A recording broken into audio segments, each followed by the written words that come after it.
Welcome to C003, one of the most beautiful topics in all of chemistry. Chemical equilibrium is the state where a reversible reaction proceeds forward and backward at equal rates, so the overall concentrations stop changing. And Le Chatelier's principle, named after the French chemist Henri Le Chatelier, is the rule that predicts exactly how that equilibrium responds when you disturb it. This topic appears in every NEET paper and has deep applications in industrial chemistry, biology, and environmental science. Let us explore it together. Here is a stunning fact. Without one industrial chemical process built on equilibrium chemistry, it is estimated that roughly half of Earth's current population could not be fed because there would not be enough nitrogen fertilizer for crops. The Haber process takes nitrogen from the atmosphere and hydrogen from natural gas and converts them to ammonia. The reaction is reversible. On its own, it reaches equilibrium with too little product to be useful.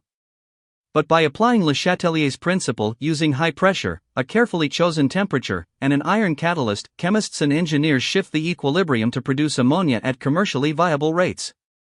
This is Le Chatelier's principle in action at civilization scale. The equilibrium constant K quantifies the position of equilibrium. For the general reaction AA plus BB forming CC plus DD, Kc equals the concentration of products raised to their stoichiometric powers, divided by the concentration of reactants raised to their stoichiometric powers.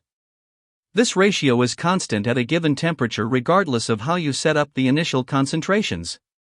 If K is very large, much greater than 1, the reaction has gone almost entirely to products. If K is very small, much less than 1, very little product is formed. For gaseous reactions, Kp uses partial pressures instead of concentrations. The relationship between Kp and Kc is Kp equals Kc times RT raised to delta N, where delta N is the change in moles of gas. Memorize this relationship. Le Chatelier's principle is elegantly simple. If you stress an equilibrium system, it shifts to relieve that stress.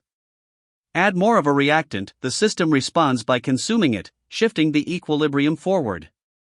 Increase the pressure on a gaseous mixture, the system shifts toward the side with fewer moles of gas, reducing total pressure. Change the temperature, the system shifts in whichever direction absorbs heat if you added heat, or releases heat if you removed it. Two common traps to avoid: adding a catalyst does not shift the equilibrium position at all, it only speeds up the rate of reaching equilibrium. And adding an inert gas at constant volume does not affect partial pressures of the reactants and products, so equilibrium position does not change. Let us apply Le Chatelier's principle systematically to the Haber process. The reaction produces ammonia and releases heat, it is exothermic. Increasing pressure, we have 4 moles of gas on the left and 2 on the right. Higher pressure shifts equilibrium toward fewer moles, toward products, so more ammonia forms. Increasing temperature, since the forward reaction is exothermic, adding heat is like adding a product. The equilibrium shifts backward, less ammonia. But too low a temperature makes the reaction impractically slow. So industry compromises at around 450 degrees Celsius, not optimal for yield, but acceptable for rate. The iron catalyst makes the reaction reach equilibrium faster without changing where equilibrium sits. And continuously removing ammonia as it forms keeps pulling the equilibrium forward, a concept called continuous extraction.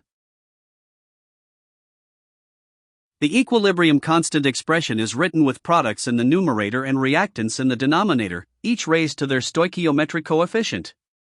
Pure solids and pure liquids are excluded, their activities are defined as 1. The reaction quotient Q has the same form as K but is calculated at any point in the reaction, not just at equilibrium.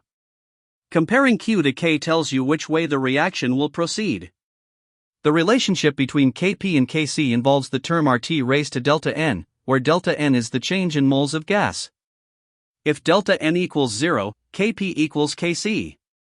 For temperature effects on K, an exothermic reaction has a smaller K at higher temperature, meaning less product at equilibrium. An endothermic reaction has a larger K at higher temperature. Your NEET strategy for equilibrium. Le Chatelier predictions and equilibrium constant calculations reliably appear in 2 to 3 questions per paper. One key distinction to stamp in your memory: when you change temperature, the equilibrium constant K itself changes. When you change pressure or concentration, K stays constant but the position of equilibrium shifts. These are different things. For K expressions, always exclude pure solids and pure liquids. Water as a liquid is excluded. Water as steam or vapor is included. For the calculation questions involving Kp and Kc, write out delta in carefully, it is easy to miscalculate. And never be tricked into thinking a catalyst shifts equilibrium, it speeds up reaching it, but the final equilibrium state is identical. 5 takeaways from C003. 1. At equilibrium, concentrations are constant because forward and reverse rates are equal, not because reactions stop. 2. K quantifies where equilibrium lies, large K means mostly products. 3. Le Chatelier's principle predicts the direction of shift for any disturbance. 4. Temperature changes alter K itself, concentration and pressure changes shift position without changing K.